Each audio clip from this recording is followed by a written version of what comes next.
주님의 이름으로 사랑하고 축복합니다. 주님의 이름으로 사랑하고 축복합니다. 저도 여러분들을 주님의 이름으로 사랑하고 축복합니다. 한번 따라합니다. 우리가 알거니와 하나님을 사랑하는 자, 하나님을 사랑하는 자, 곧 그의 뜻대로 부르심을 입은 자들에게는 그의 뜻대로 부르심을 입은 자들에게는 모든 것이 합력하여 선을 이루느니라. 모든 것이 합력하여 선을 이루느니라. 로마서 8장 28절 말씀. 로마서 8장 28절 말씀. 할렐루야. 네. 힘들고 어려운 상황일수록 믿는 하나님의 백성들이 어느 곳에 가서든지 합력하여 선을 이루는 본을 보임으로 말미암아 다시 한번 세상이 교회를 향하여 존경하는 또 존귀한 자리라는 것을 인정할 수 있도록 바라볼 수 있도록 우리가 삶을 다시 한번 돌아보는 귀한 시간이 되기를 원합니다.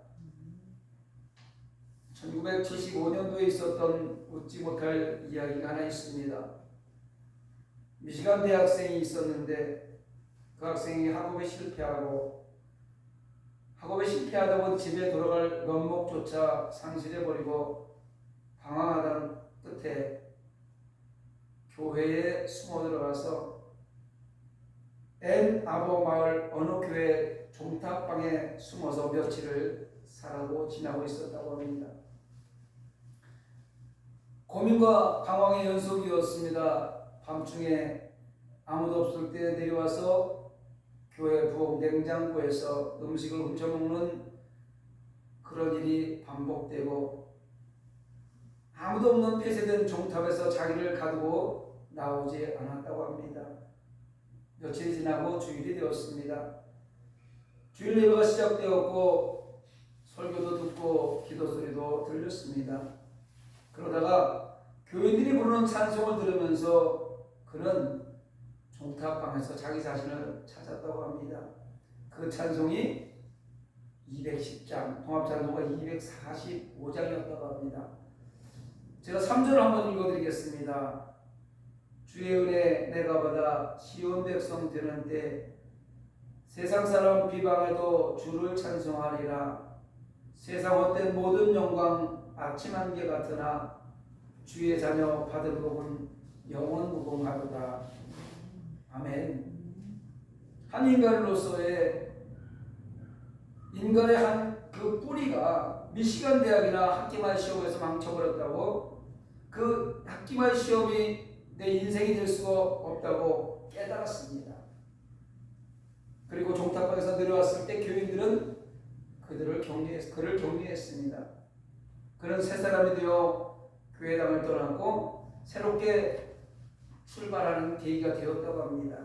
여러분, 내가 하나님께 소속되어 있음을 깨닫는 순간이 새로운 인생의 출발점을 아시기 바랍니다. 현대인의 문제는 나는 무신론자야 하면서 신이 없다고 생각하는 데 있지 않고 무신론자라고 이야기하는 그 자체가 신이 너무 많은 데 있다는 것입니다. 신학자 라이올드 니버는 무상이란 무신론에 대한 이야기가 아니라 현대를 뒤덮은 날마다의 문제라고 지적하고 있습니다. 여러분, 내 마음이 가 있는 곳, 자주 의논하는 상대, 나의 일과 시간을 맡기는 대상, 나를 소속시키고 있는 근원이 하나님이어야 합니다. 여러분 어떻습니까? 혹시 여러분의 신은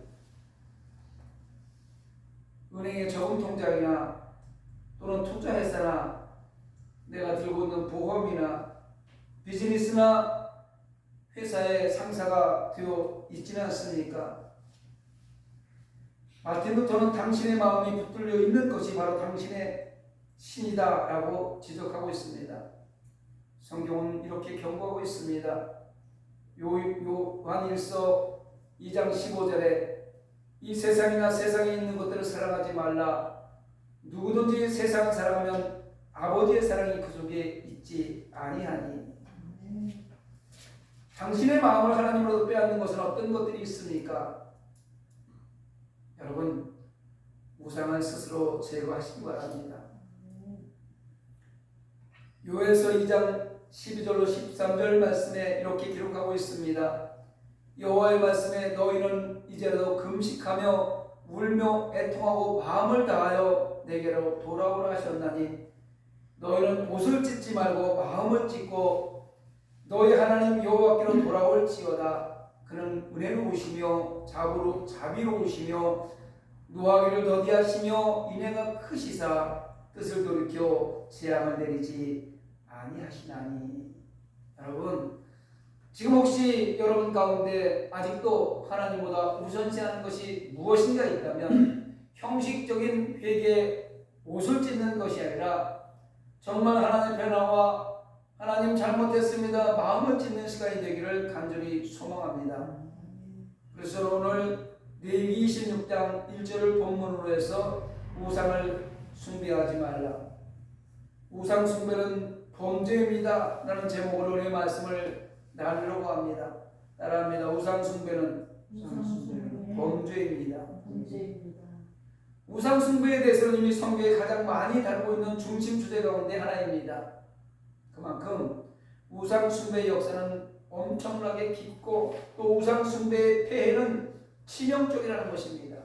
이스라엘 백성들은 하나님으로부터 선택받은 선민입니다. 하나님의 백성입니다. 그런데 이스라엘 백성들을 통한 구원 역사를 기록한 성경에서 우상 숭배 금지를 명령하는 내용이 쉴 사이 없이 언급되는 것은 이스라엘 백성들 사이에서도 우상 숭배가 얼마나 많이 성행하고 자행되었는지를 짐작하게 하는 것입니다. 이렇듯 우상 숭배는 불신자들뿐만 아니라 오늘날 현대 성도들 사이에서 우상 숭배는 변형된 형태로 많이 나타나고 있습니다. 특히 대한민국은 복음이 들어오기 전에 미신이 성행하던 나라예요. 엄청나게 많은 신을 믿던 나라가 대한민국입니다. 그래서 그런 뿌리들이 아직도 남아있어서 성도들이 12월 31일 날 송구영신 예배를 드리고 해돋이를 갈 때가 많이 있어요. 그냥 구경 간다고 하지만 사실은 그 뜻 자체가 숨어있는 그 자체가 해는 우상입니다. 달은 우상입니다. 보름날 되면 예수 믿는 하나님의 백성들도 달을 한 번씩 쳐다보면서 무언가 그냥 하나님한테 기도한다고 하지만 그 달을 바라보는 그 자체가 우상 숭배의 시작이라는 거예요. 남아있는 우상 숭배의 찌꺼기들이 우리 삶 속에 깊이 묻혀 있다는 것입니다. 이렇게 얘기하면 어떻게 받아들일지 모르겠습니다만 저는 교회에서 연말에 송구영 예배를 마치고 말씀 카드를 뽑는 것 자체를 안 좋게 생각합니다. 말씀은 항상 우리와 함께 있는 것이고 그 말씀이 우리를 이끌어갈 때에 그 말씀이 우리한테 때로는 색직질이 돼야 되고 때로는 우리에게 기쁨도 줘야 되는데 말씀 카드를 뽑는 그 말씀들을 보면 거의 대부분이 복받는 말씀 카드를 만들어 놓고 뽑게 만들어요. 그리고 그거를 붙잡고 1년 내내 그거에 우상이 되어갖고 그걸 붙잡고 갖고 있을 때가 얼마나 많이 있는지 몰라요. 알게 모르게 우리 교회에도 하나님의 백성들 가운데도 이런 우상 숭배들이 아직도 잠적해 남아있다는 것입니다. 이사를 가서 침대를 창문 옆에 놓으면 안 된다느니 문가에는 뭐 화장대를 놓으면 안 된다느니 권사 집사 장로들이 그런 소리 많이 합니다. 희한하죠. 환경에 따라서 구조에 따라서 편한 대로 놓고 사는 것이 맞는 건데 아직도 남아있는 그런 우상 숭배의 마음 때문에 어디다 뭘 놓으면 안 되고 어디다 뭘 놔야 되고 이렇게 이야기하고 있다는 거예요. 지난 수요일에 선거탄신이 이렇습니다. 이 교회 옆골목에 보면 큰 절, 오래된 절이 하나 있어요. 사람들이 꽤 많이 다닙니다. 크진 않지만 그 절권에 나온 사람들이 연꽃을 이렇게 하나씩 들고 지나가는 사람들을 포교하는 모습을 보면서 저들은 열심히 하고 있을지 모르지만 제 생각에는 참 어리석은 일의 시간을 소모하는 것이 안타까웠습니다. 그렇다고 해서 저들을 방해한다는 것 자체, 그래서는 하나님의 백성으로서 잘못된 일이지요. 그러나 어리석은 일을 하는 것에 대해서 우리는 기도해야 됩니다. 이번 교회에 다시 한번 우상 숭배에 대한 경각심을 고취하는 의미에서 우상의 소망을 둔 자들이 얼마나 어리석으며 얼마나 불쌍한 처지에 임하게 되는지, 또 우상을 숭배하면 범죄라는 것이 어떠한 범죄라는 것인가를 한번 함께 살펴보려고 합니다. 첫 번째, 우상 숭배는 범죄다. 출애굽기 20장 3절로 4절을 보면 너는 나 외에는 다른 신들을 내게 두지 말라. 너를 위하여 새긴 우상을 만들지 말고 또 위로 하늘에 있는 것이나 아래로 땅에 있는 것이나 땅 아래 물속에 있는 것에 어떤 형상도 만들지 말며 그것들에게 절하지 말라. 나 내 하나님 여호와는 질투하는 하나님인즉 나를 미워하는 자의 죄를 갚되 아버지로부터 아들에게까지로 3, 4대까지 이르게 하거니와 라고 기록하고 있습니다. 우상 숭배하면 죄의 값을 받는데 아버지로부터 3, 4대까지 3, 4대까지 죄를 값을 묻게 되는 거예요. 3, 4대까지 죄값을 물으면요, 그 가족을 완전하게 3, 4대까지 그러면 완벽하게 그 가족은 끊어지는 거예요. 가족이 끊어지는 거예요. 무서운 이야기입니다. 우상을 숭배하는 행위는 하나님의 계명을 어기는 것입니다. 결국에는 하나님의 주권을 부인하며 하나님의 유일성을 거절하는 범죄라는 것입니다. 인간 세상에 이런 중간지대가 용납될 수가 있습니다. 그래서 인간 시대에는 이편과 저편 중간에 서로 화해하고 있죠. 국가들도 보면 공산주의도 아니고 민주주의도 아닌 중간쯤 되는 나라들이 있어요. 그 사람들이 살다 보면 네 편도 아니고 내 편도 아니고 중간에서 화해시키는 사람들이 있지요. 그래서 그 중개 역할을 잘하는 사람이 뛰어난 정치인으로 인정받으면서 세상을 살아가고 있습니다. 그러나 여러분 잘 기억하시기 바랍니다. 영적 세계에는 중간지대가 없습니다. 영적 지대, 영적 세계에는 경유의 수가 없다는 것입니다. 하나님의 편이 되든지 아니면 우상을 섬김으로 사단의 편이 되든지 둘 중 어느 한 편을 선택해야 한다는 것입니다. 그래서 갈멜살에서 엘리야가 바알이라고 전투할 때 백성들에게 이렇게 얘기합니다. 선택해라. 바알이냐 여호와냐 머뭇머뭇하지 말고 선택해라.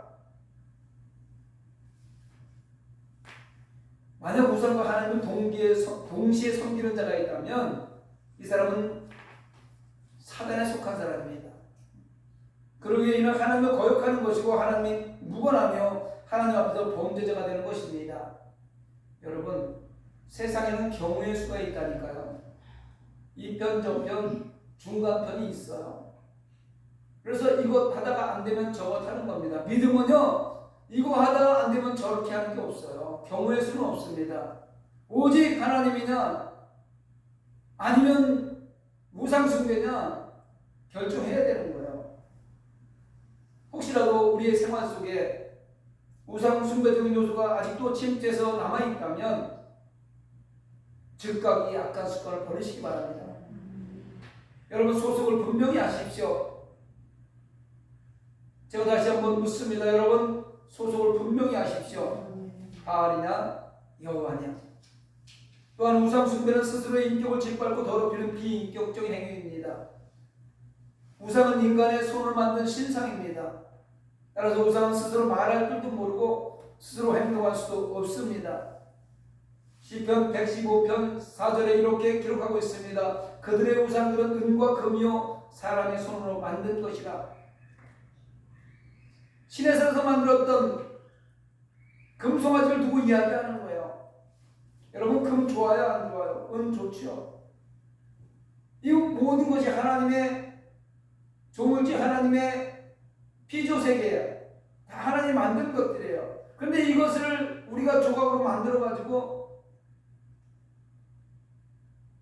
그것만 바라보면서 하나님보다 이것을 더 섬기는 그런 어리석은 일을 하고 있다는 것입니다.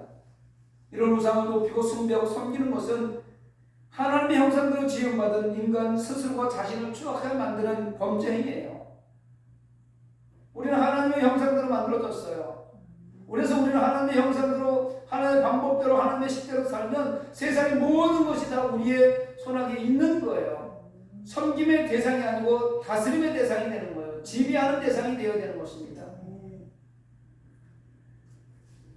하나님의 형상대로 지음받은 인간이 존귀한 신분을 저버리고 나무라 돌로 새긴 신상을 섬기면 되겠습니까? 지나가다 보면 석상들 많이 파는 데 있는데 예수님 석상 만들어 놓은 데 별로 없어요. 거의 대부분이 부처 석상이나 뭐 이런 걸 만들어 놓고 섬기는 경우가 많이 있어요. 이런 것들이 다 어리석은 행위라는 것입니다. 이런 데 가서 어유 아름답다, 어유 멋있는데 그런 마음을 갖는 것 그조차가 우리 자신의 인격을 우리 스스로가 짓밟아버리는 겁니다. 우리 스스로를 더럽히는, 하나님의 백성들을 스스로 더럽히는 죄악이라는 것입니다. 세상 고친 자들은 신앙 지식이 없어서 자신을 이런 불쌍한 증에 빠뜨린다 할지라도 은혜를 받고 은혜를 입고 구원을 약속받은 하나님의 백성들은 그런 생각이나 그런 삶을 살아서는 안 된다는 것입니다. 여러분, 지금까지 혹시 그런 일이 한두 번이라도 있었다면 회개하시고 앞으로 그런 것들을 보면서 마음을 빼앗기지 마시기 바랍니다. 금반지, 금팔찌, 금시계 이런 거에 마음 뺏기지 마세요. 저도 시계를 좋아해가지고요. 좋은 시계 찾아는 보면요. 갖고 싶어요. 저는 옷을 많이 옛날에 사 입었었어요. 명품 옷들을. 목회자가 되어서 이제 명품 옷을 사 입을 형편도 안 되지만 이런 말씀을 보면서 저런데 내가 마음을 빼앗기지 말자 이런 생각을 갖고 있어요. 그런데 가끔 지나가다 보면요. 만약에 이런 명품 옷, 멋있는 옷을 보면 마음이 확 가고 눈이 가서 이 동요될 때가 있어요. 저거 사고 싶다라는 마음을 가질 때가 있어요.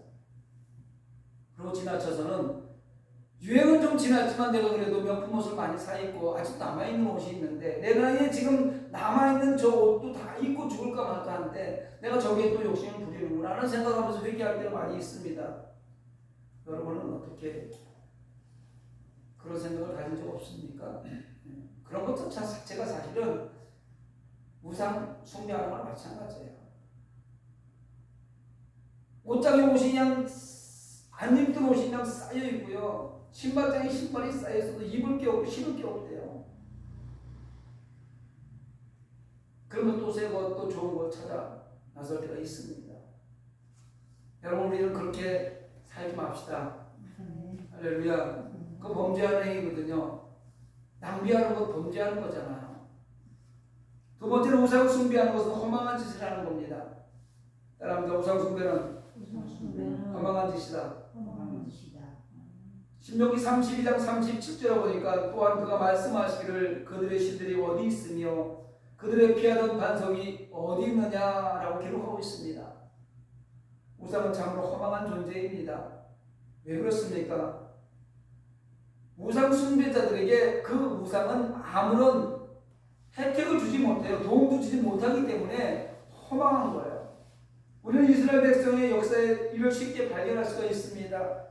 이스라엘 백성들은 출애굽 광야에서 금송아지를 만들어 놓고 금송아지 하면서 먹고 마시고 씩하고 장가고 춤추고 카니발을 하면서 우상 숭배를 했지만 오히려 이스라엘 백성들은 하나님의 진노를 사가지고 심판을 받게 되었던 모습을 우리 성경을 통해서 너무나 잘 알고 있습니다. 여러분, 금송아지를 다람에 놓고 그걸 바라보면서 아무리 기도를 하고 빌었지만 이스라엘 백성들을 구원해 주지는 못했다는 것입니다.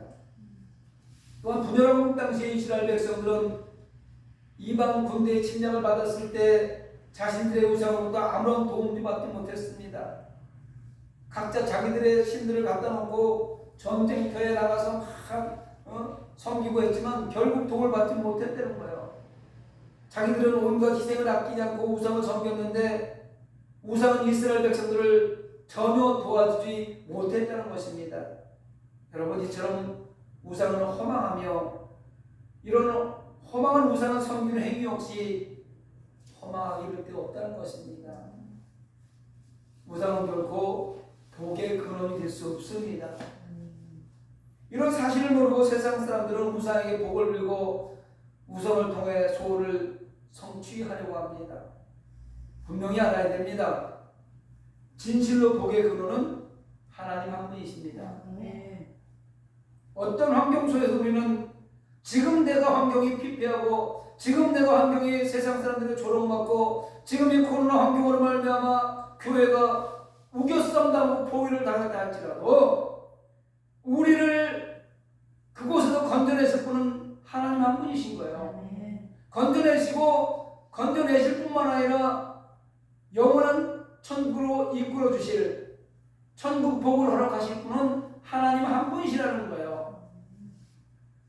어떤 환경 속에도 잊지 마시기 바랍니다. 어떤 시련이 와도 잊지 마시기 바랍니다. 어쩌면 목숨을 담보로 이겨내야 될 수도 있습니다. 그럼에도 불구하고 우리는 오직 하나님 한 분이 나의 구원자이심을 고백하는 저와 여러분이 되기 간절히 소망합니다. 하나님은 창조자이십니다. 믿습니까? 섭리자이십니다. 믿습니까? 우상은 아무리 금신상을 만들어 놓고 세상에서는 정말 많은 사람들이 존경받고 많은 사람들이 그거를 바라보면서 나도 저렇게 되고 싶다고 마음을 다 빼앗기고 온 힘을 다하면서 그를 바라본다 할지라도 복을 주지 못합니다. 복은 고상하고 오히려 그것이 심판의 근원이 된다는 사실을 기억하시기 바랍니다. 복을 받으려고 우상 앞에 가서 손발이 닳도록 비니 얼마나 허탄한 일을 하고 있습니까? 늘 말씀드리더만 저희 어머님이 예수 믿기 전에는 저희 어렸을 때 기억해 보면 보름날 되면 무슨 죽을 쏘가지고 마당 끝에 시골에 집어 던져놓고 이렇게 빌면서 저 어렸을 때 그걸 몇 번 봤어요. 뭘 비는지 모르겠지만 어쨌든 그러면서 빌고 있었어요. 장독대 위에 정화수 떠놓고 빈 사람이 얼마나 많이 있습니까? 자식들 잘 되게 해달라고, 또 어떤 환경 속에서 벗어나게 해달라고 그 허망한 짓을 얼마나 많이 했습니까? 오히려 복을 받으려고 손발에 닳도록 빌었지만 그 비는 것을 얻은 사람이 누가 있습니까? 점점 더 나락으로 떨어졌습니다. 그냥 무상하게 비는 것은요, 복을 달라고 비는 것이 아니라 벌 달라고 비는 것과 똑같아요. 제발 벌 좀 주세요. 벌 좀 주세요. 이거하고 똑같은 거예요. 지금도 이방 우상을 믿는 사람들이 이런 소리 들으면 뭐라고 할지 모르겠지만 저들은 우상 앞에 가서 우상을 바라보고 새긴 석상을 바라보고 자기 손을 만들어 놓은 어떤 나무 깎아놓은 걸 만들어 놓고 가서 그 앞에 가서 비는 거는요, 제발 나 벌 좀 주세요. 지옥 보내주세요. 이거하고 똑같은 거예요. 허망한 그런 행위에 시간을 빼앗기지 않기를 간절히 소망합니다. 끝으로 세 번째로 우상을 섬기면 심판받습니다. 따라합니다. 우상을 섬기면 심판받는다. 신명기 11장 28절에 보니까 너희가 만일 내가 오늘 너희에게 명령하는 도에서 돌이켜 떠나 너희의 하나님 여호와의 명령을 듣지 아니하고 본래 알지 못하던 다른 신들을 따르면 저주를 받으리라.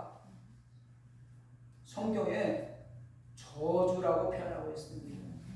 하나님의 말씀은 1.1획도 변개치 않습니다. 하나님 말씀하시면 그대로 실행에 옮겨지는 것입니다. 여러분, 하나님 말씀에 순종하고 복종하고 하나님 말씀대로 살면 천대까지 복을 받지만 하나님 말씀에 불순종하고 우상을 숭배하는 자는 반드시 3세대까지 3, 4대에 의까지 저주를 받는다는 거예요. 우상 숭배에 대한 심판의 말씀이 성경에 얼마나 많이 기록되어 있습니까? 왜?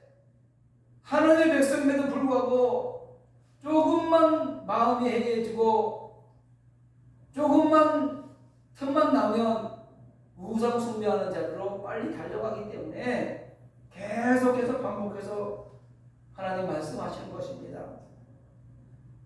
우상을 섬기면은요 결국 저주를 받고 마는 것입니다. 지금 모세는 가나안 입성을 목전에 두고 신명기를 거룩하면서 이스라엘 백성들을 향한 고별 설교에서 이런 사실을 분명하게 설교를 하고 있는 거예요. 선포하는 거예요. 지금까지 너희들 광야 40년을 지나오면서 보지 않았느냐? 광야 40년을 지나오면서 너희들이 했던 일을 한번 돌이켜봐라. 금송아지를 만들어 놓고 거기서 너희가 무슨 짓을 했는지, 그리고 나서 너희가 받은 저주를 한번 생각해 보아라. 하나님은 질투하신 하나님이십니다. 하나님 외에 다른 신을 섬기는 자들은 하나님을 그대로 방치해 두지 않습니다. 하나님은 사랑의 하나님이면서 하나님은 심판의 하나님이시기도 합니다. 하나님은 계명에서 떠나서 우상을 섬기는 자를 저주하시고 심판하시되 아주 철저하게 심판하십니다. 경우의 수를 두고, 심판의 날에는 경우의 수를 두고 이렇게 하면 봐주겠다고 없어요. 그냥 경우의 수는 없어요. 흰색이냐 검정색이냐, 선이냐 악이냐, 그냥 바로 거기서 갈라지는 거예요. 구약에서 이스라엘 백성들이 나라를 잃고 바벨론 포로가 된 가장 근원적인 이유도 바로 우상 숭배 때문이었습니다. 대한민국이 잘 살게 된 것은 복음이 들어오고 우상 숭배를 완벽하게 타파하면서 하나님 나라의 하나님의 백성들이 나와서 하나님께 기도할 때에 대한민국이 살기 좋은 나라가 되었던 것입니다. 우리 대한민국과 같이 출발했던 세계의 동남아 나라들을 보면은요, 아직도 그것에 우상 숭배가 횡행하고 있어요. 그들은 아직도 후진국을 면하지 못하고 있습니다. 잘 기억하시기 바랍니다. 우상 숭배들은 이 땅에서는 말할 필요도 없거니와 사후에도 하나님의 심판을 받는다는 것입니다. 그리고 영원한 형벌을 받아 지옥에 간다는 것입니다. 사랑하는 성도 여러분, 계시록 22장 15절 말씀입니다. 개들과 점술가들과 음행하는 자들과 살인자들과 우상 숭배자들과 및 거짓말을 좋아하며 지어내는 자는 다 성 밖에 있으리라. 사도 요한은요, 세상 종말을 요하는 계시록에서 이런 사실을 분명히 밝히고 성경에 기록하고 있습니다. 이거는 하나님의 말씀입니다. 이 땅에서도 인생을 실패하게 만들 뿐만 아니라 또 저 세상에도 영원히 멸망을 가져다주는 우상 숭배를 철저하게 뿌리 뽑는 저와 여러분이 되기를 간절히 소망합니다. 행여 혹시라도 만에 하나 나도 모르는 사이에 생활 속에 이런 우상 숭배적 요소들이 있지는 않은지 살펴보시기 바랍니다. 우상은 꼭 나무로 또는 돌로 만든 신상뿐만 아니라 하나님보다 더 사랑하는 이 모든 것이 다 우상입니다. 여러분, 사랑의 우선순위는 누구예요? 오직 하나님이에요. 오직 하나님, 사랑의 우선순위입니다. 하나님보다 더 사랑하는 것, 그것이 무엇이든 같이 그것은 우상이라는 거예요. 이런 우상을 숭배하지 마시고 열심을 다해 오직 요 하나님만을 섬기시고 그분만을 사랑하시기를 주님의 이름으로 부탁을 드립니다. 말씀을 생각하면서